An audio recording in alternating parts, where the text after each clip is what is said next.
Мынау енді біздің барлық туыстардың атынан Монти мен Болатқа Түркияға жолдама.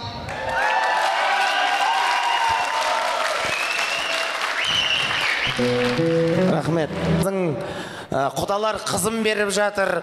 Оның үстінен ұлына, күйеу баласына, қызына путевка беріп жатыр. Енді қазір құдалар квартира деп бірдеңе айтсайшы.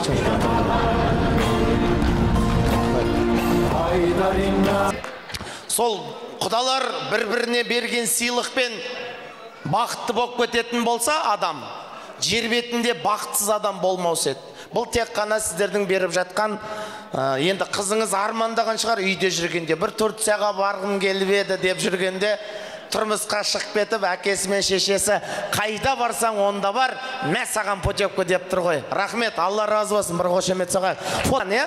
Кел мұнда, кел. Смело қорықпай, жездеңе қарап, жезде мазғаны езбе деп баста да, жездемсің, ауылға талай келгенсің, қорғалжының иттері қуғанда жалаң аяқ безгенсің деп баста тілегіңді. Турцияға путевка берген қайынысына бір шапалақ соғайық, ма? Рахмет, сіз кім боласыз? Кел. Құдай-ау. Мұнаның басы қайда? Мын жақта екен ғой. Қайын-ағасы. Есімің? Алдияр. Сен аналар тас төбесінен көріп тұрған шығарсың қазір, саған құдаңның жолын берсін. Құдаңа сен бойыңды берсін.